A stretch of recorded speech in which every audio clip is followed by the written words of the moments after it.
Well, hello, Mike. I'm really looking forward to our conversation today.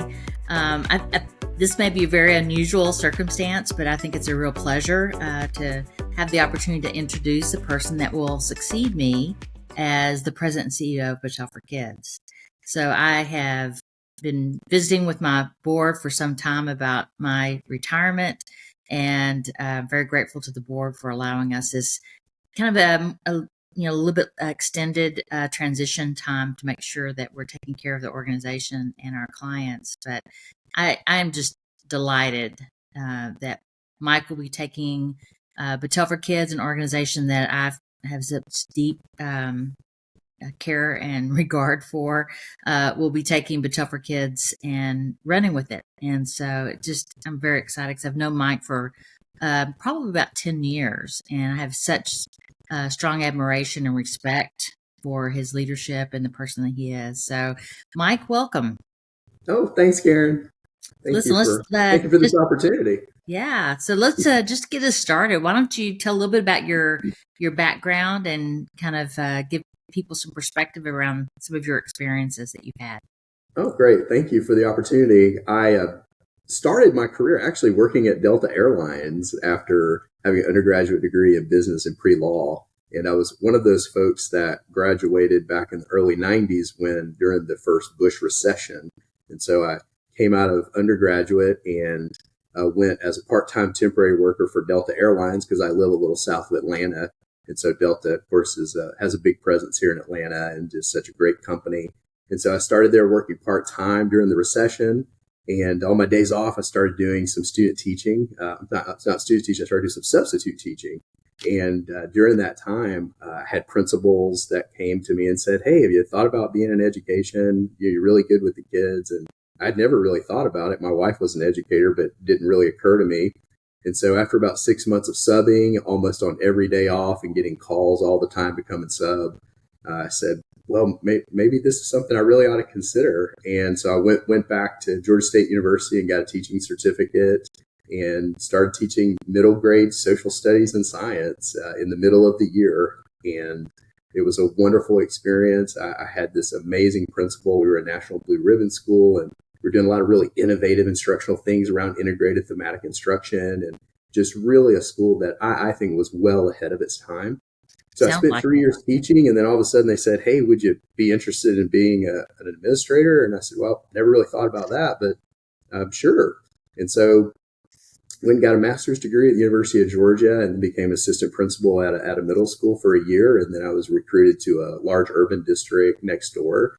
And they were trying to strengthen their principal pipeline. So they were recruiting a lot of young assistant principals. And so they brought me over, and 2 years later, I was able to take over the largest high school in a very large urban district of about 65,000 students. And so stayed there for 3 years as high school principal, and it was just an amazing experience. I followed an amazing principal that had done such a great job of recruiting a really highly effective staff, which gave a very young principal an opportunity to learn the job with a lot of wonderful teacher leaders and mentors around them.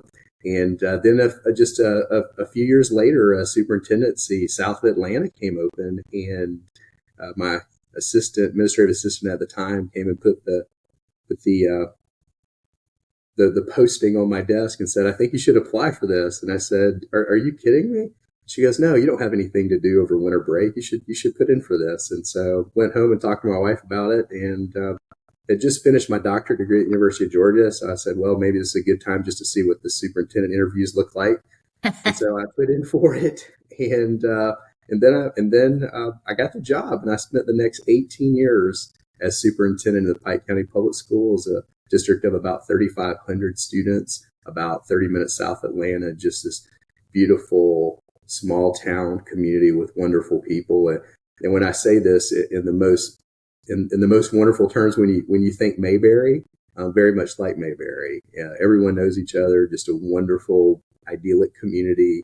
And it was just an amazing experience to be able to serve that community for 18 years. Well, first of all, I want to congratulate you. 18 years in the superintendency. That's just unheard of. So congratulations to you. And what I find so amazing about that with your tenure is you led some really innovative work. And you weren't just status quo superintendent. You were really leading the way. And I know that because that's when I first got to know you. I was leading portrait of a graduate work in my own district in Fairfax County, and you were leading it in Pike County. I really always would watch you and just learn so much from you back in that at that time. So, how did you get engaged in portrait of a graduate work, and kind of what inspired you to get to lead that work in your district? Well, I came to the superintendency actually under some really strange circumstances, Karen. When the superintendency came open, because the former superintendent had actually been arrested, which was really kind of an interesting situation. Yeah. And so I came into a school district that was reeling a little and wanted some strong leadership and wanted the superintendent and the board to really work together. Excuse me. And so I came into a place where they were really looking for stability, and they wanted to build trust. And so we spent the first 6 years of my administration working on doing all the things that we do, breaking down silos, creating alignment and coherence, helping students be very successful in the state standardized assessment. And so over the first 6 years, we had done some really cool things. We'd taken the graduation rate from 68% to 88% in the first 5 years, and then moved that up to 96%. And in our state accountability system, we went from being a district where no one really knew even where we were at to being one of the top 15 in the state, because we had just really amazing teachers and amazing leaders. It was an amazing community, and the teachers were very thirsty to be successful. And so we did all of those things. And so the year that the state accountability scores came out and we had beat some of our very large affluent neighbors, there was this moment that I was expecting the community to show up at the central office with the gilded chariot and put me on top of it and let me do laps around the courthouse, and just celebrate how awesome we were. Yeah. And interestingly, nobody said a peep. The newspaper wasn't really interested. Parents weren't really interested. And honestly, the school board was like, oh, that's great. And so we sat back and we thought, what's happening here? Like we've done our job, quote unquote, and kids are performing at levels they've never performed, but no one seems to be real interested in that. And so what we were able to determine is that this very savvy community had realized that those standardized test scores didn't really mean much. They were one score at one moment in one place in time, and the content of the test, were somewhat questionable early on, and so they just didn't buy into it. But what they wanted was a school district that loved their kids, that treated them with dignity and respect and cared about them, and let them be who they were. And so that was what they really focused on. And so right about that time where we were trying to unpack what is it that people really want for their hopes and dreams for their kids after they spend 13 years with us, we had this German foreign exchange student that was visiting our community. And I know you've heard this story before, but I think it's worth telling again. I love this story, so I'm so glad you're going to tell it. Yeah, and so we were. I was just sitting in my office one after. It was actually one morning, and it was actually our county manager who was hosting a foreign exchange student from Germany, and he was a wonderful leader and a wonderful friend in the community. And so he texted me and said, "Hey, Mike, could I bring Magdalena by? She just wants to say thank you for letting her spend a year in the school district." And I'd spoke to Magdalena when she came in. I think I saw her at homecoming, but didn't really have a ton of interaction, but they were just a really kind family. So he came by so I could see her, and it was such an amazing opportunity. She sat down and, I asked her how things were going and what did she really enjoy. And she really loved homecoming and prom. That was like what she wanted to talk about. But then I asked her, what was the difference between being a high school student in Germany and a high school student in the U.S. or in Pike County? And so she started talking, and I just stopped her and I said, Magdalena, I know this sounds really creepy, but could I videotape what you're saying? And I promise you'll never see it again. You'll never see yourself. And so she, of course, acquiesced and said, sure. And so with my cell phone, I just held it up and I just videotaped what she said. And Karen, for the next 23 minute and 23 seconds, basically what she said is the difference is in Germany, you have to solve problems. The teacher teaches you content, and then on the test, you have to apply the content to solve real problems. But in the U.S., all the answers are given to you. And all you have to do is remember, and then you forget.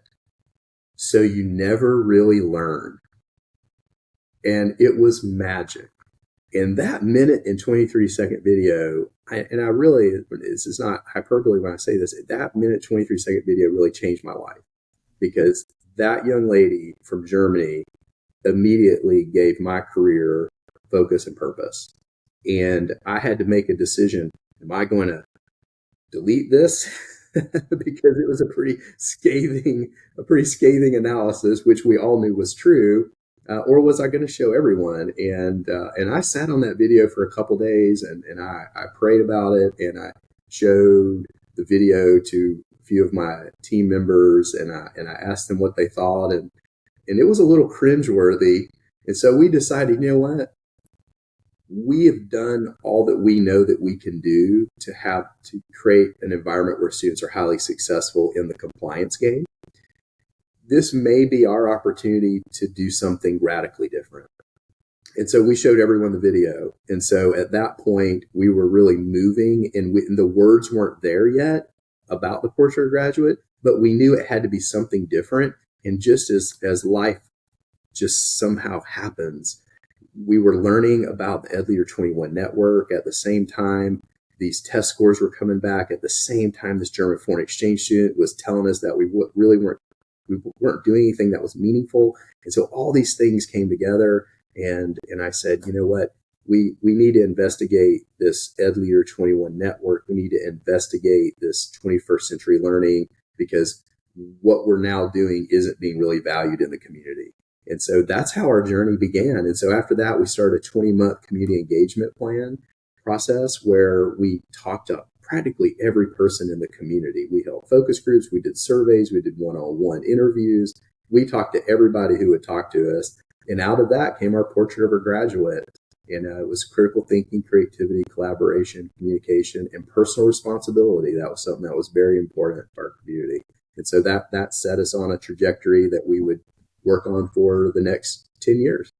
Yeah, I just love it from the voice of a student, right? Which you and I both feel strongly that, their voice should be center in a lot of this work. So that's such a wonderful story. And thanks for sharing it, Mike. You brought up the fact that you've been involved with EdLeader21 and Battelle for Kids for some time. And it's interesting because our backgrounds are a little similar in that way. Prior to becoming the president and CEO of Battelle for Kids, I was a client and with both organizations. So Battelle for Kids and EdLeader both played a really important role in my career as a superintendent in 3 different districts. When I had a daunting challenge or something I really needed a trusted advisor and friend, I'd always call Battelle for Kids for like over 11, 12 years. And then I became familiar with EdLeader21, and those 2 organizations were always, That's right. I just cared, just saw them as trusted advisors and friends and people that really did quality work and really helped begin to shape the work I was leading in my own district. So that's a little similar for you too, Absolutely. because you've been involved with both organizations, which is so wonderful. And now you're going to lead it. So tell us a little bit about your association with Battelle for Kids and EdLeader, and tell a little bit about the impact of that relationship with both organizations, which as you all know is one and the same now. Yeah, I would say, Karen, that the relationship that I've had with BFK and the network itself was probably the greatest lever that changed my career and my trajectory as a superintendent, as I mentioned earlier. And it has provided me with moments of restoration, inspiration, engagement. And I think one of the things that I'm so excited about in accepting this role is we never missed an annual event. We never missed a fly-in. We never missed a superintendent summit. We never missed a superintendent roundtable, because the relationships that I was forming with the team at BFK and the relationship that I was forming with so many other superintendents in the network were so meaningful to me, and they were so powerful in my life and so influential. that I couldn't get enough of it. And my team would just know how giddy I would start to get as we started to get toward the annual event, and we were going to get to see everyone. And, this work is hard, and sometimes it feels very lonely. And to have friends all over the country, to have great friends in Iowa and Ohio and California and Pennsylvania that you can call and say, hey, have you ever encountered this? Or, hey, what are you guys doing about this? And I have enjoyed wonderful relationships with the superintendents in Georgia, just incredibly supportive and kind and great leaders. The however is, as I moved into this larger network, being able to talk real specifically about 21st century redesign, transformation, and the impacts on students and instructional design, that was feeding me every day, every month. And I just look back and we could not have done it by ourselves. And just the friendships and the relationships of the people on the BFK team, and now being able to be a part of that team is really just a dream come true. I really feel like I've won the lottery. Yeah, the team at Battelle for Kids is just phenomenal. And one of our executive members of our executive cabinet, I think, put it so well. Said some of the best people you'll ever meet work at Battelle for Kids. They're so passionate and dedicated and smart. I mean, there's just a lot of very, very intelligent and forward thinking people. I will tell you, I was the same way. When as a superintendent, you have a lot of competing demands upon your time. A lot of organizations that want your time and attention. And after I got familiar with EdLeader21 and Battelle for Kids, and just that group of innovative leaders that were associated with it all across the country, I said, okay, this is I'm going to prioritize this group. I never missed an annual event. I took as many people as I could. I think for a number of years, I had the largest group there. I think many districts are beating me now, but it's just something about being in relation with these other districts that are leading a similar journey. It's not exactly the same, but there's something powerful. I call it the convening of true believers, because, everyone's focused on Portrait of a Graduate, really leading this 21st century deeper learning kind of work, maybe doing it a little differently here and there, but there's something about having that common purpose that is just powerful and I a think, little bit Karen, hard to describe. I think that's one of the things that's been really beautiful about the network and BFK is that there is not a recipe. They accept you where you are and come alongside and partner with you. And that has been incredibly meaningful, because as we started working on our capstone work, aligning our capstones, our transitional grade capstones to our Portrait of Graduate, what was so important to me is that we were co-creating and co-constructing that with BFK. And that was such an amazing experience, because we were getting high level of technical assistance, but we were also at the table co-creating and co-designing what that was going to look like, using our language, our frameworks, embedding that in a way that was meaningful for us. So our teachers and staff didn't think that this was something else, but this was truly integrated into our work. And so that's one of the things that I've been just so appreciative as a client over the years is BFK comes in and partners and walks alongside you. There's not a recipe. There's not an overlay. And that's just it's really powerful in co-creating and co-designing the work with someone instead of hiring someone to come in and do something for you. And it's just a completely different feeling than almost any other relationship that we had.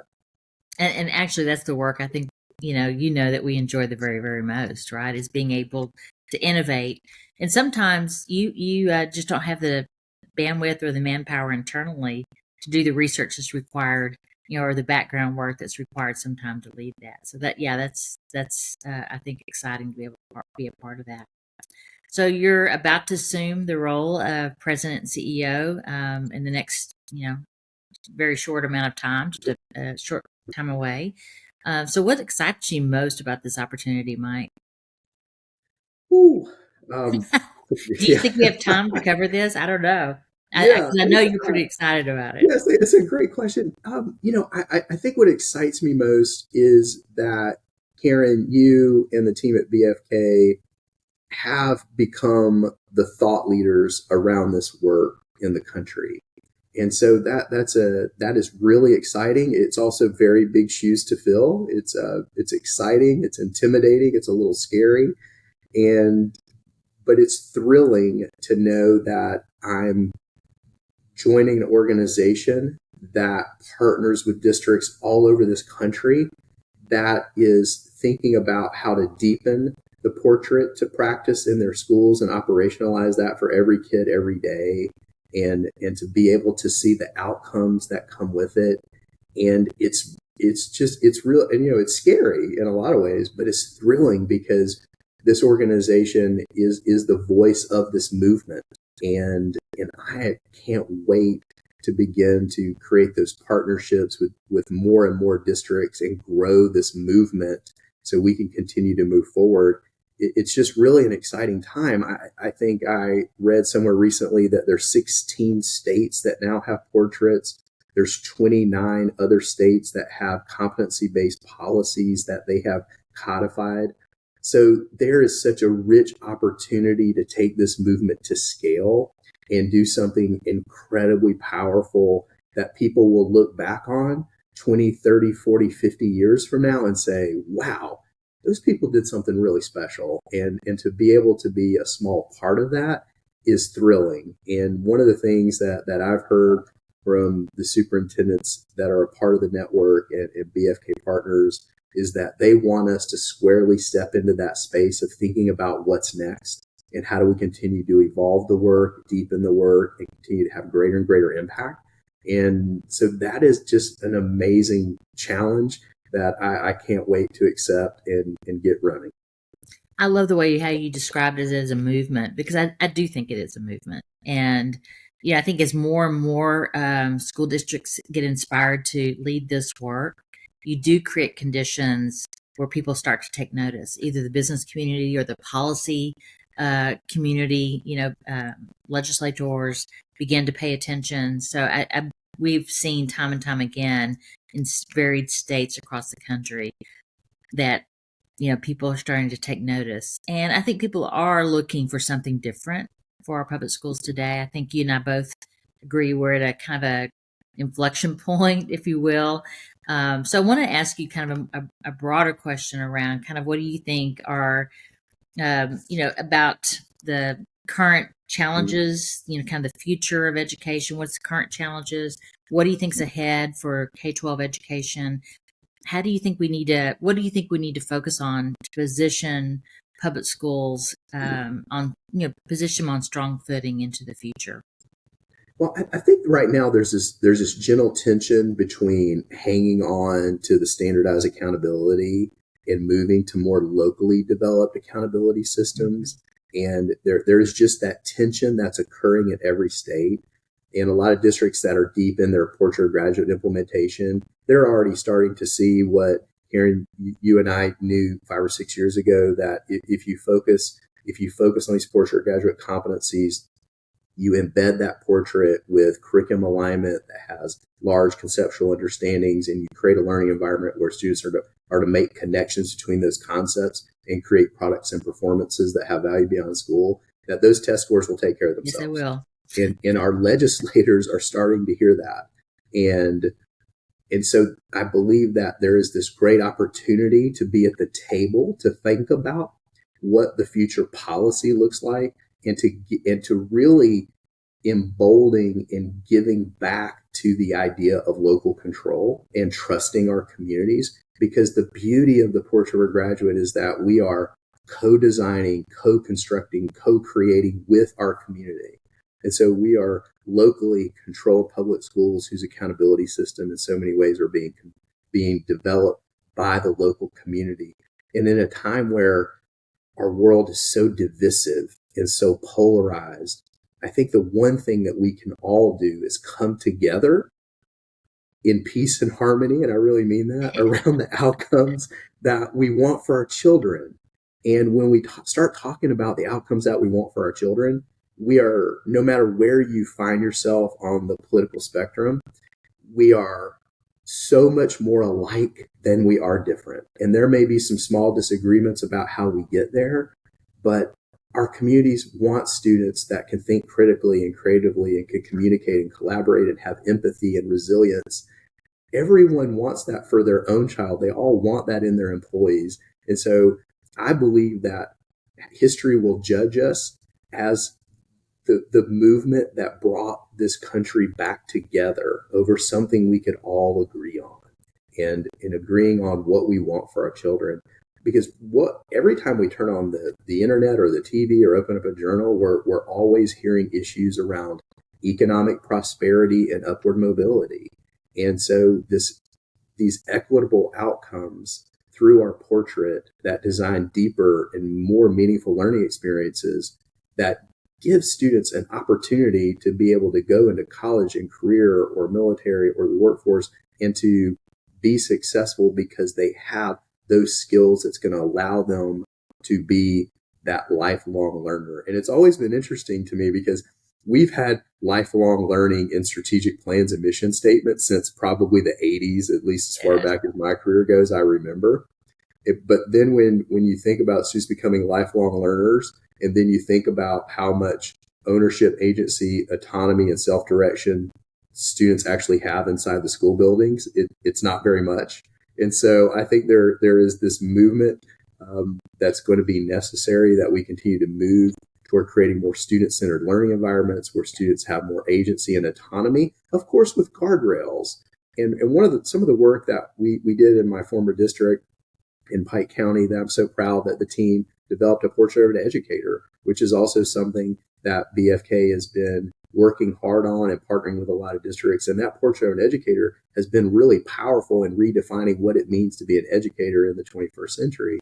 And so not being, as we all know, the sage on the stage, but being a guide, being a designer, being a curator, those are how we define what it means to be a teacher in Pike County Public Schools. And that's really powerful mind shifts. And so when we think about agency and autonomy, and we think about all of the requisite skills that come along with that, now we are creating lifelong learners. But the juxtaposition between lifelong learning and lack of autonomy and voice that young people have had in schools for decades, that juxtaposition is really stark when you think about it in those terms. Yeah. Well, I think it also the science of learning. We've learned so much about how human beings best learn. And this work, as you just illustrated, lines up so nicely with what is really needed for our students to learn and be able to transfer that learning to new novel situations. I also want to comment around how you described how important it is to bring the community together. I think that is a real differentiator, and something that I hear from school leaders, school district leaders all across the country is, I know I've got to engage my community in a whole different way, in a whole new and different way. It's not the old, how we thought of community engagement in the past, but how do we really meaningfully make our, develop this full ecosystem around the school, and I think that's what we're seeing that's so exciting around the portrait of a graduate, and so needed today because we are at odds, and I always, my team laughs at me because I always say it's hard to hate up close. Bring people in, and get to know one another and be in community with one another. And we're seeing such power from the portrait of a graduate because it's locally developed but globally positioned, and I think that's a real power. That's right. From it. So, as a part of the portrait of a graduate process in conversation with the community, there's a key question that's kind of centers that work, and that is, what are the hopes, dreams, and aspirations that this community has for its young people in light of how the world is changing? So that question really resonates with communities. So I'm going to ask you the same question about Battelle for Kids, and that is, what are your hopes, dreams, and aspirations for Battelle for Kids?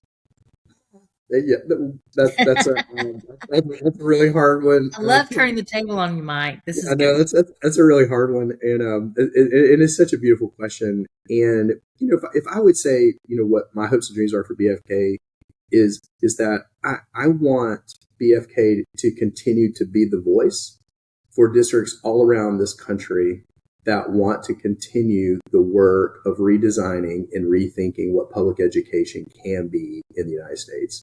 And I know something that you have said, and I have heard you say it, is best in class. And I've heard you say that a lot. And of course, I think anyone watching this call that has had any level of partnership with BFK knows that definitely BFK is definitely best in class. But we also have to recognize that there's a lot of other work that's going on around the country. And there's a lot of wonderful things that are going on. And I see a role for BFK to be a convener of many of these other great work that's happening around the country. I see us being a unifying force in helping create a cogent and collective process for how we think about portrait construction, to operationalizing, to fostering and measuring those competencies, and building wonderful strategic partnerships around this country that can continue to help grow this network and support superintendents in every corner of this nation. And I know, because of the foundation and the leadership that you have put in BFK over the last many years, and the team that's there, that we are well positioned to grow this movement in a way that lawmakers, policymakers can't ignore. And I definitely know that the work we're doing is on their radar screen, and there's a lot of great work that's happening right now behind the scenes on Capitol Hill. And there's a lot of conversations about what reauthorization might look like, what the innovative assessment demonstration program may evolve into.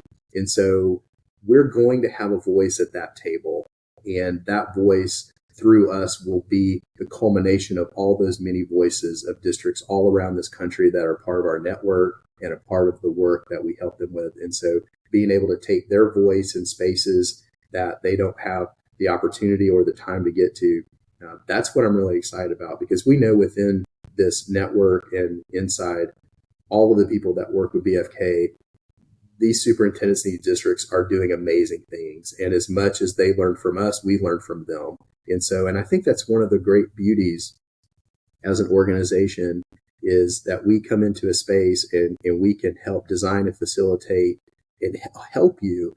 But we don't always position ourselves as the expert.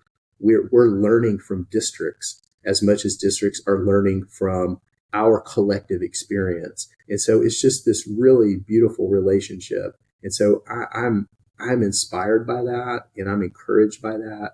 And so once again, co-creating and co-designing with our community of partners in districts all around the nation, and being best in class, and being that one organization that people look to that says they're going to be on the cutting edge of what's next.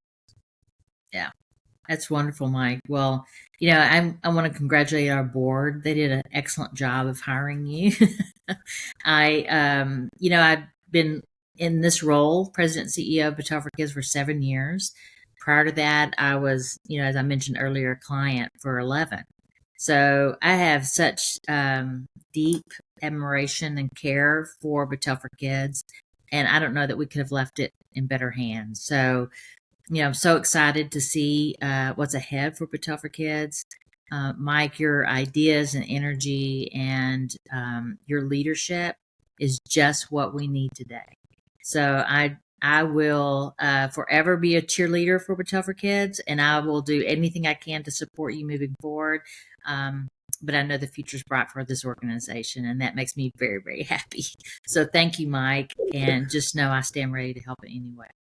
Well, Karen, I appreciate your friendship and your mentorship over the years has meant so much to me. And I remember all the way back to being in a little conference room, I think in Scottsdale, Arizona, when I first met you. And I believe that first day I actually got to sit at a table beside you. And I'm gonna be really candid with you. When I found out that you're the superintendent of Fairfax, that was just incredibly intimidating. And I think for the whole morning I didn't say anything, because I was thinking, I don't know if I want to say anything, because I really don't want to sound like I have no idea what I'm doing. And so I remember that first morning, but you were so amazing in welcoming everyone into the conversation. And I believe you were the advisory chair at the time but seeing how you brought everyone in, and no matter how big your district was, how small your district was, just how you came into that space as a learner and valued everyone in that conversation, made me feel comfortable. And we've been friends ever since. And so I'm just so grateful for who you are. So thank you. Well, one other quick story is we had these. Mike was also on the advisory. Mike, I'm gonna tell a story on you.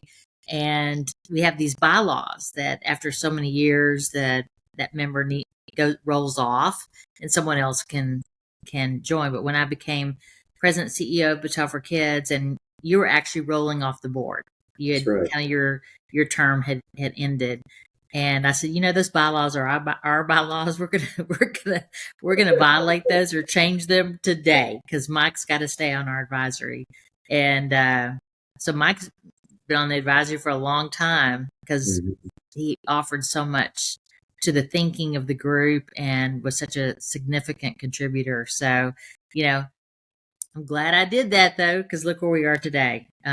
So it was all good. Well, Karen, what I remember, I was getting ready to leave, and I came back in the room just to say goodbye to everyone, and because I had a little later flight out, and you came up to me and you said, "Hey, can you stay? We want you to stay for the advisory, and we'll figure it all out. If you can stay, you just say yes, and we'll get you a flight schedule. We'll figure it all out." And I remember running out into the hallway, and I called my wife and I said, "Hey, they're going to let me stay. They're going to let me stay. I get to stay." And, and